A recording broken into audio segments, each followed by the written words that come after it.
Hey guys, it's good to be back with you. I hope your week's going well. We've been busy, but seems to be the nature of things these days. If you haven't yet, please go ahead and hit the subscribe button, the like button, the comment buttons. All that stuff's available for you. Uh, and if you have prayer requests, if there's testimonies or other things that you feel would be helpful to share, please go ahead and use the comment section. We'd love to connect with you that way and stay in touch. And it'll also, if you go ahead and subscribe, it'll go ahead and notify you next time we go live or post one of these. I want to talk to you just briefly today about a concept that is central to our faith and our salvation, but ultimately it touches upon every aspect of how we live our daily lives as well. It's not just a spiritual concept, although that's certainly where it starts. There's a few different verses that all talk about the same thing, and really it's the message of the entire Bible, so it shouldn't surprise us. But Paul in particular lays out a really strong case for how we should regard and how we should approach our lives in light of the fact that we're now a new creation. So in Colossians 3, verses 9 and 10, he says, "Do not lie to one another, since you have laid aside the old self with its evil practices, but put on the new self, who is being renewed to a true knowledge according to the image of the one who created him." Later on, there's verses like Ephesians 4 talks about the same thing. Romans 6:6 talks about how our old self was crucified with him. And it says that it was in order that our body of sin might be done away with, so that we would no longer be slaves to sin. And then in Galatians 5, there's this really powerful statement all throughout the chapter, but it's kind of encapsulated in verses 16 through 18, where it lays out this case about how we should regard our flesh, the dead parts of us, the parts of us that are not of the Spirit of God. And he says, "But I say walk in the Spirit, and you will not carry out the desire of the flesh. For the flesh sets its desire against the Spirit, and the Spirit against the flesh. For these are in opposition to one another, so that you may not do the things that you please. But if you are led by the Spirit, you're not under the law."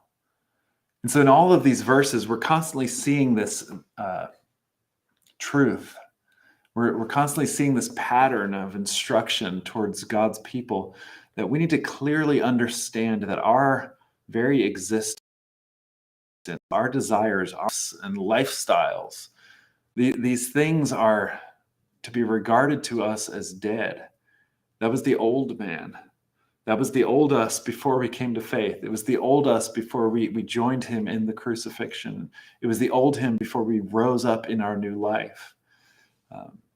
And I think one of the great challenges of this lifetime that we face is, even though so many of us, we understand that there was an old man and now there is a new man who we are supposed to be, so many of us, oftentimes, we try to keep that old man on life support. We do all sorts of things, and we go through all sorts of experiences that ultimately empower and enable and feed and sustain that old man who is supposed to be dead. It was that old man who was living under the curse of all the sin that he had brought on himself. That old man who was literally under the law of God, condemned by the law of God. And instead, what we're called to is to live in the fullness of life, to be absolutely in obedience to the law of God, but to be free from the guilt of any transgression of that law.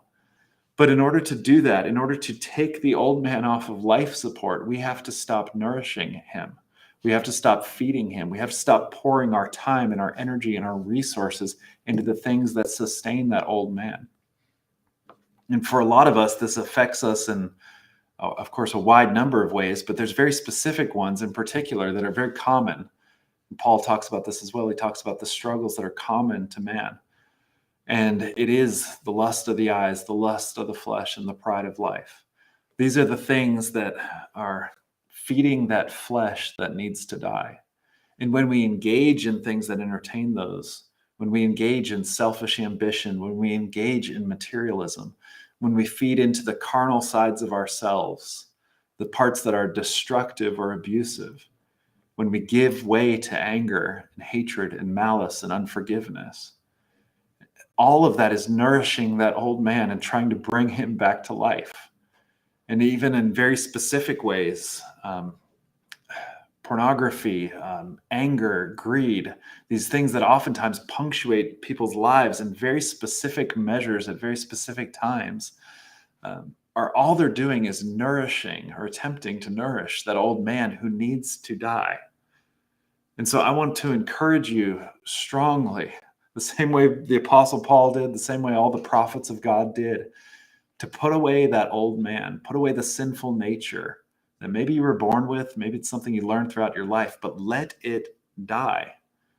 Don't give quarter to it, don't nourish it, and do not feed that part of who you think you are or who you were.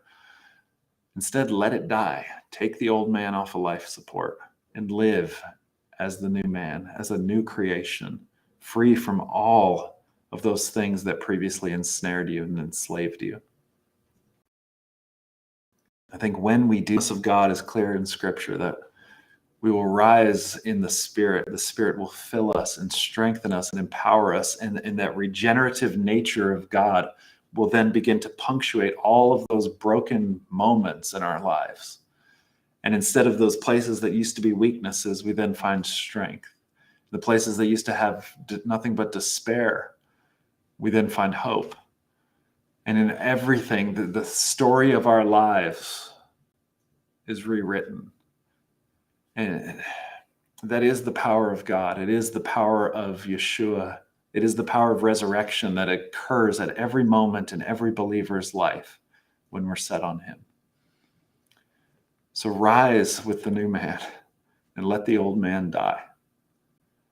If there's anything we can do to help, if there's any way in which this ministry or what we're doing here at Mercy Collective and elsewhere, if there's anything we can do to help you put that old man to bed and to rise in the fullness of the life that Yeshua offers you, please let us know.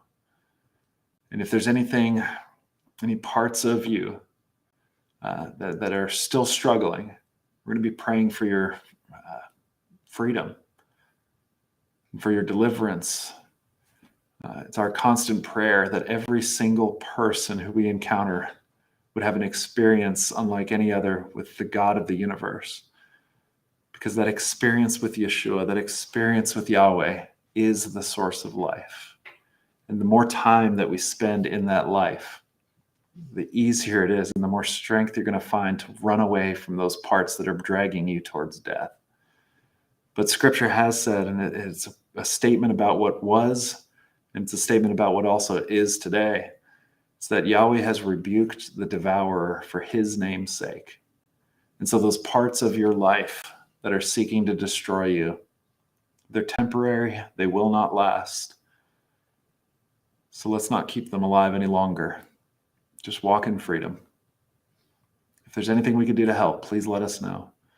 If you can support this ministry in any way so we can help other people find that freedom, please, it would be appreciated. You can go to mercycollective.org for financial giving.